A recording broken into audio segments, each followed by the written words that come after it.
Shara here again. I'm here to do part 10 in my series, The Way of the Heathen. This video is going to be called The Way of the Heathen Part 10, Father's Day.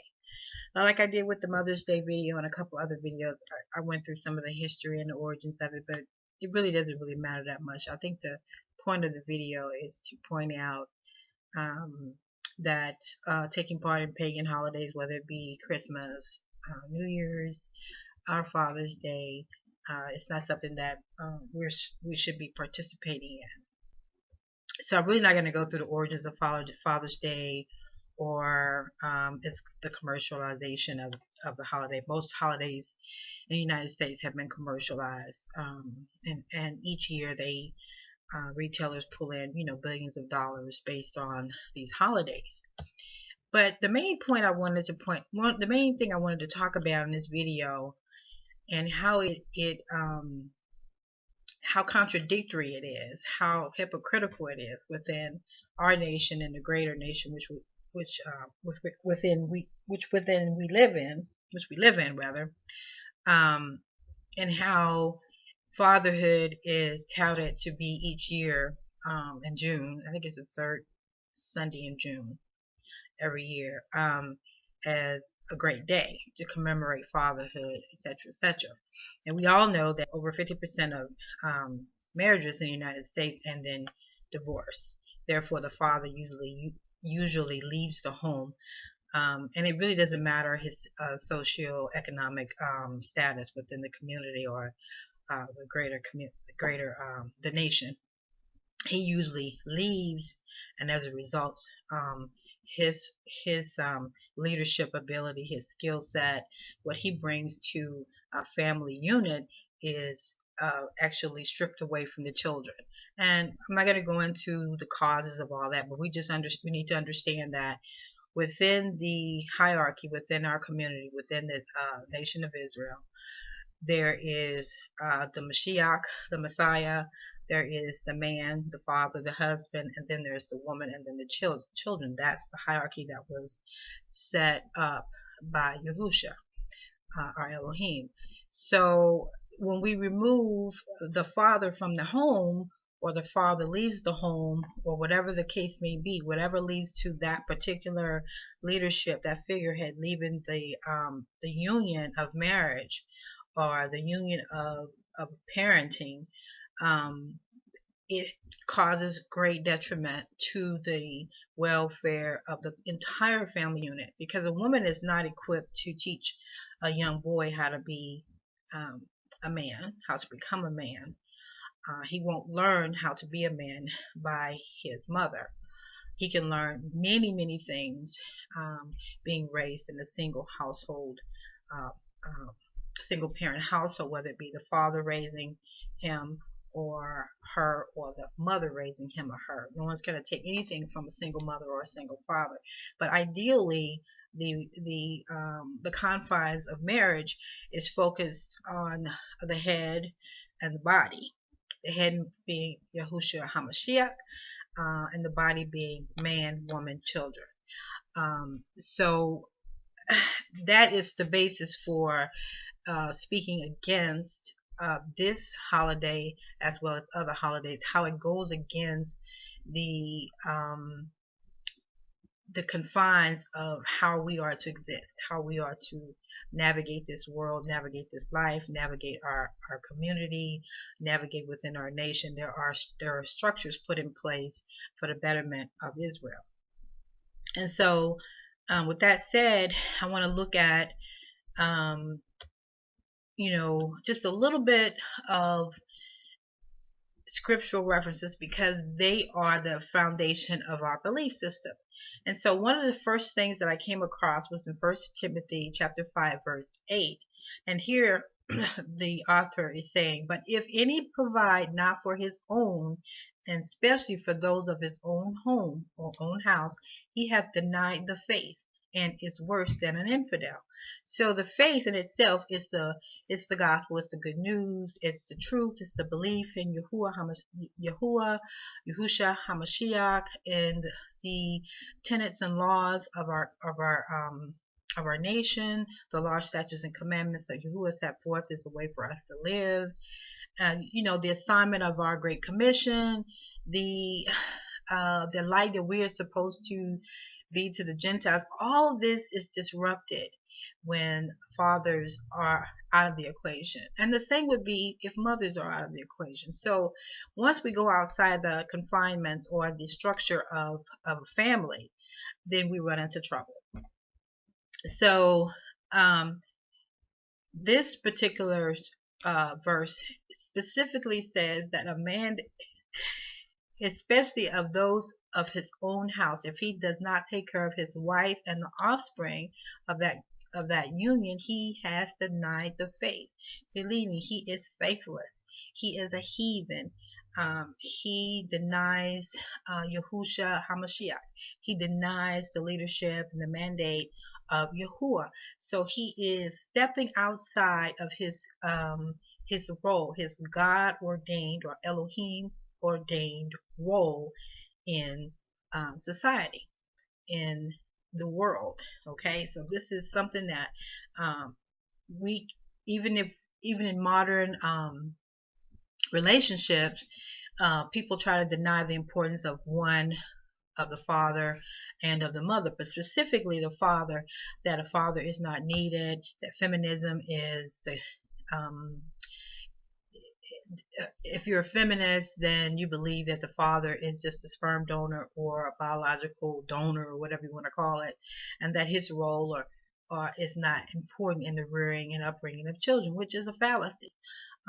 Children need that structure in order to grow to even half of the good human being that they need to be. That's just a foundation upon which to build a good human, to teach a child in the way that he or she should go, is to have both of those figures in their lives.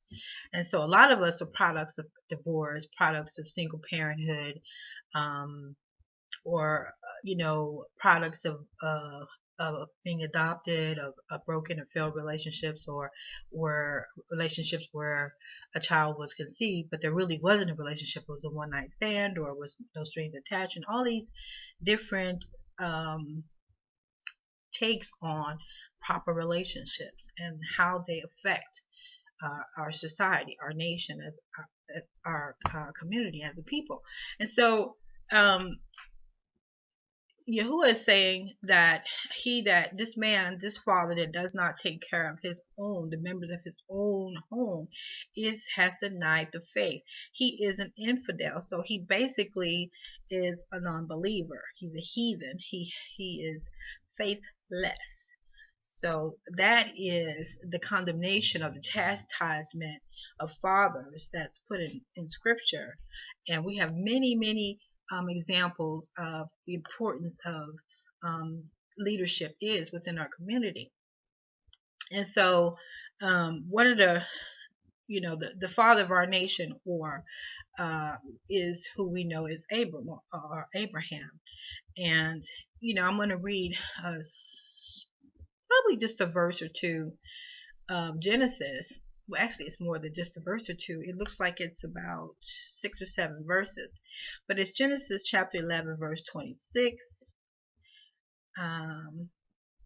29, 31, chapter 12, verse 1, verse 4, verse 5.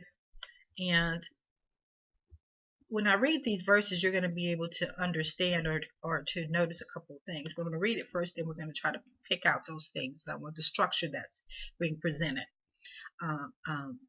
in scripture, reference the father of our nation. So in Genesis 11, 26, and Terah lived 17 years and begot Abram, Nahor, and Haran.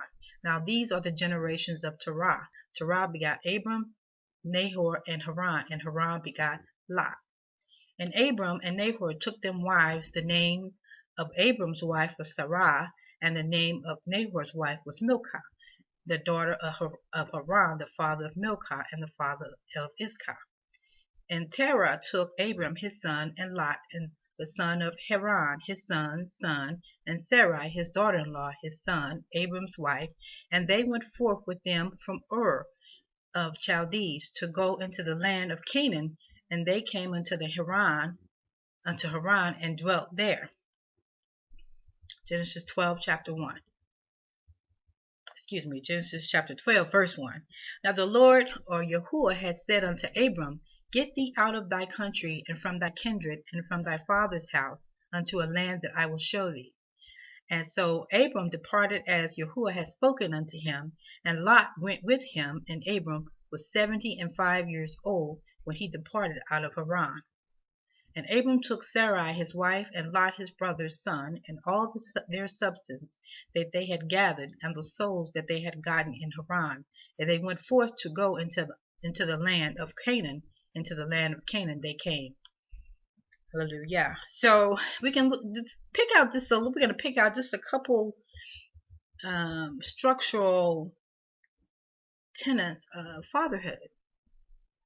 And so in the first couple of verses, chapter 11, we can see Terah, Abram's father, and it talks about here, it is describing the generations or the lineage of Abram, and it talks about Terah, his father, Nahor, and Haran, his brother. And then it talks about how Abram and his brother both took wives, Milcah for Nahor and Sarai for Abram. And Terah took his son. Listen to this, because this is really important. Here is Terah, the father of Abram and his son, and Haran.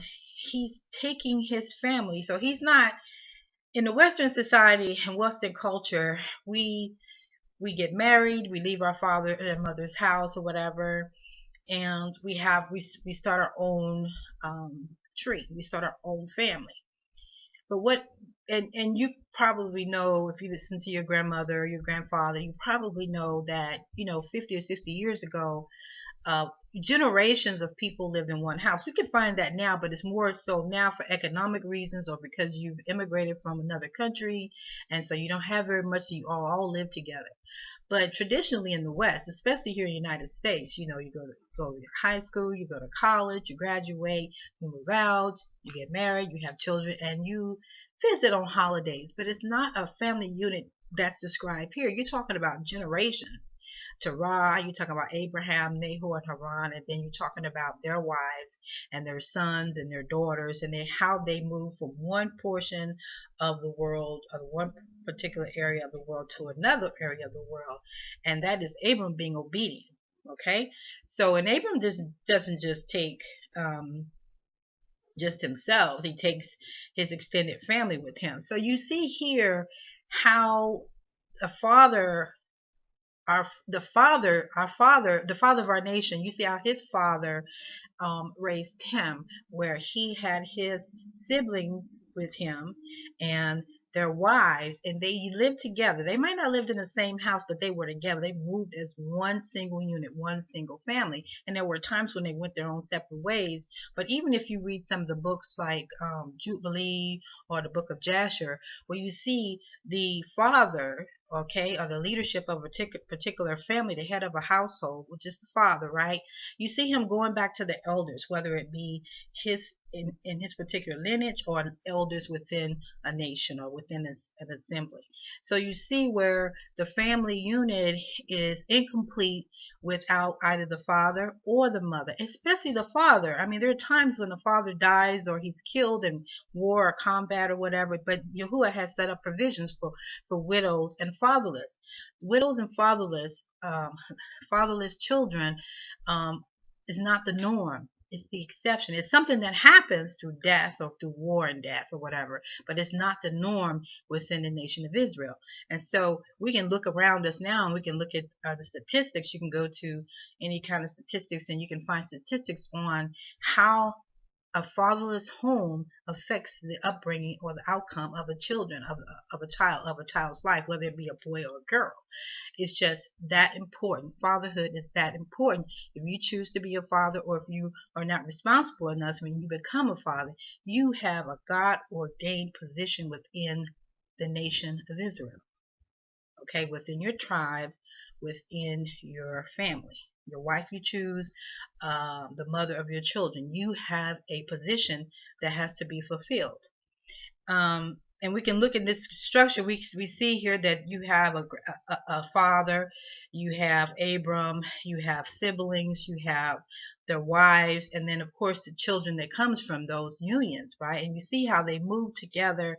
A man in biblical times, in the beginning of the nation of Israel, even before it became a nation, you see that families stay together.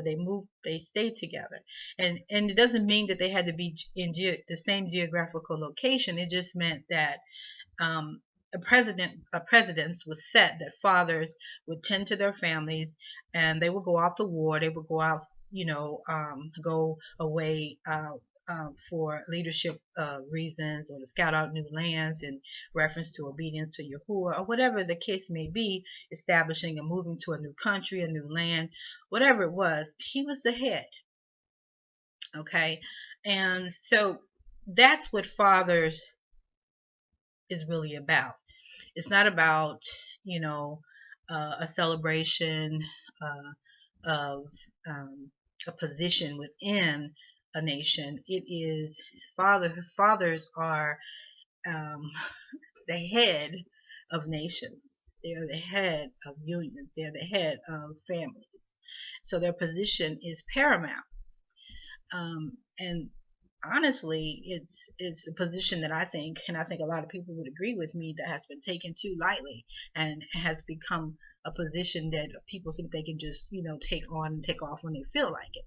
Like you go to you get a new job, and you get a CIO position or whatever, and you decide, I don't want to do that anymore. I want to sell insurance, or you want to whatever. You can just throw that label away and those responsibilities away, and that's not the way it's supposed to be.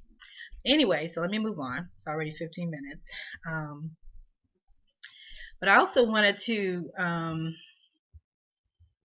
talk about, let's see if I can find it in my notes really quickly here.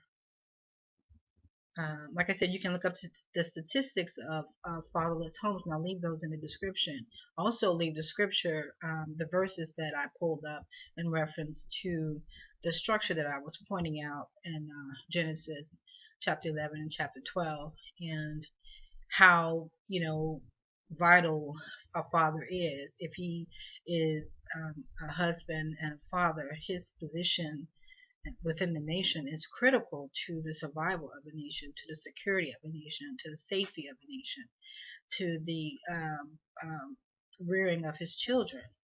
And that it's not something that we should take lightly. It's not something that women should take lightly, who they choose to father their children. It's not something men should take lightly, who they choose as a wife to father children with. It's just not something that is taken seriously within our nation currently. So, like I said, you have the scriptural reference. We have that first one, 1 Timothy chapter 5, verse 8, where it's actually a chastisement or warning to fathers about how negating their responsibilities, or turning away from their own responsibilities, not taking care of their wives and their children, how it is viewed by Yahuah as one who has denied the faith, and he is looked at as one that's worse than an infidel, a non-believer, a heathen. He has no faith. He's a faithless man, and so without faith we cannot please Yahuah. And I don't think there's very much else to say about fathers. That the father of our nation was a faithful son. He was a faithful servant. He was a faithful husband. And we can go into the whole thing with Sarah and her giving him his handmaid and all that stuff. That's not the faithfulness that I'm talking about. I'm talking about the faithfulness to the calling of being a father, being born into a nation where fatherhood is as second to only Yahusha Ha Mashiach. Well, actually third to Yahuah, but second to Yahusha Ha Mashiach, the Mashiach, the Messiah. And so how lightly we as a nation have taken the role of father and how we've made light of it, and how we've said, oh, he's just a sperm donor, or he's a daddy, or all these different modern terms for shining a negative light on the position of a father and the position of a husband within the nation of Israel and within the tribe of Judah and all other 11 tribes, all the other 11 tribes as well. But the number one thing that I think that we lose sight of is that the structure of the family, the structure of our nation, is set upon the shoulders of a leadership. And leadership, dictates how the rest of the body is going to be. So Yahuah is faithful in all that he says and does. Yahusha Ha Mashiach, obedience to the mission unto death, and the resurrection, and his resurrection. And then we have the man, the father, and it looks like we're falling short in so many days. We're falling short spiritually, we're falling short in our relationship with Yahusha Ha Mashiach, therefore Yahuah. We're falling short in our positions within our families, leading our leading our families, being that helpmeet, having a helpmeet, a faithful and loving wife, and being a father to your children, your offspring. Everyone knows that the first teacher of a child is his mother, but the sons and the daughter and the son's first experience with a man is his or her father. So that's their role. That's who they base their relationship from then throughout their lives, based on that relationship with their father. And if he's not there, if he's a part-time father, or if he's not a good father, then he has actually ruined the next generation. So it's generational. The failure is not just for that particular generation, it's a failure going forth for generations, unless fathers man up, swallow their pride, and be choosy and picking who they want to be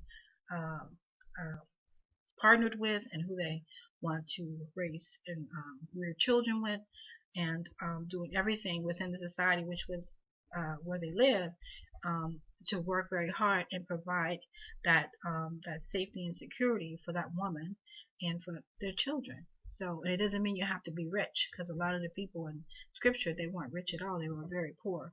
A lot of them were very poor, but because they took their position within the nation seriously, and they were shown generation after generation after generation how to lead and how to father, then we weren't perfect, of course, because that's why we're here where we are now in our land of our captivities, but at least the structure is set, the example is there, and it's not like it's too late for us to get there. It's just going to take some effort. And with that, Israel, I want to thank you guys for coming back, and shalom.